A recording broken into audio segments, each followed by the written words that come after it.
তিন অঙ্কের ডিজিট ক্রিকেটে অতি আশ্চর্য কিছু না হলেও এক অভূতপূর্ব সৌন্দর্য। ক্রিকেটে ক্ষণে ক্ষণে রং বদলায়। প্রথম দৃশ্যে হতাশ আবু হায়দার রনি, এদিকে শতক হাঁকানো বাউন্ডারি পেয়ে তাওহিদ হৃদয় তখন উচ্ছ্বাসিত, প্রাণবন্ত।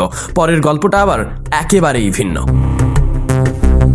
বলে রাখা ভালো, সব ভালোরই কিছু খারাপ থাকে, তবে শেষটা যেন ভালো হয় সেটাই মাথায় রেখে গল্পটা সাজানো।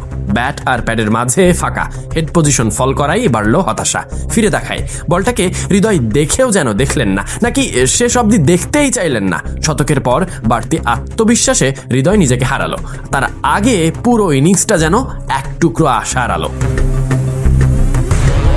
এই ম্যাচে তাওহিদ হৃদয় ব্যাটিং করেছেন 196 মিনিট। ঘরোয়া ক্রিকেটের এই ইনিংসটা চোখের প্রশান্তি মেলাতে পারে, অন্তত খেলা যখন বাড়ির কাছে রাজশাহী শহরে। পরপর 2 উইকেট পড়ার পর দায়িত্ব তখন তাওহিদ হৃদয়ের কাঁধে। আগ্রাসনের চেয়ে নিয়ন্ত্রণ বেশি দেখা গেছে। এই ইনিংসটাই বলে দেয় পরিস্থিতি বুঝে খেলাটাই তার মূল লক্ষ্য।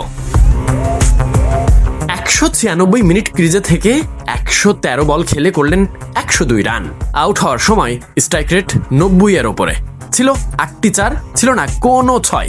এরই মধ্য দিয়ে তাওহিদ হৃদয়ের ব্যাটে ফিরেছে আত্মবিশ্বাস, আর একই সঙ্গে সময় উপযোগী এক বার্তা। বিসিএল এর নিজের খেলা তৃতীয় ম্যাচেই শতক হাঁকিয়ে জানান দিলেন ছন্দ হারালেও হারিয়ে যাননি। এর আগে অবশ্য পথটা সহজ ছিল না। আগের ম্যাচে সাউথ জোনের সঙ্গে সেট হয়ে ফিরতে হয়েছিল তাকে। তার আগে ইস্ট জোনের বিপক্ষে ব্যাট থেকে আসেনি রান। সবকিছুর পর এই শতকটা শুধু পরিসংখ্যান নয়, নিজের উপরে বিশ্বাস ফিরে পাওয়ার গল্প।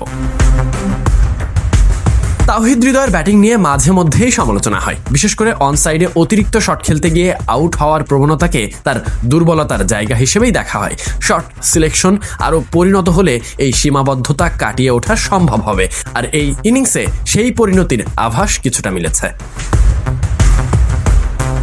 বাংলাদেশি ক্রিকেটারদের কাছে সব থেকে পছন্দের ফরম্যাট বরাবরই ওয়ানডে। এই বছর টি-20 বিশ্বকাপ হাতছাড়া হলেও সামনে লক্ষ্য 2027 ওয়ানডে বিশ্বকাপ।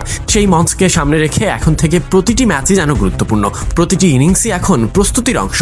তাওহিদ হৃদয়ের এই শতক সেই পথ চলার গুরুত্বপূর্ণ এক ধাপ। সব মিলিয়ে ইনিংসটা শুধু এক শতক নয়, আত্মবিশ্বাস ফিরে পাওয়া, সমালোচনার জবাব দেওয়া, সামনে বড় লক্ষ্যের দিকে এগিয়ে যেতেই শক্ত বার্তা দেওয়া।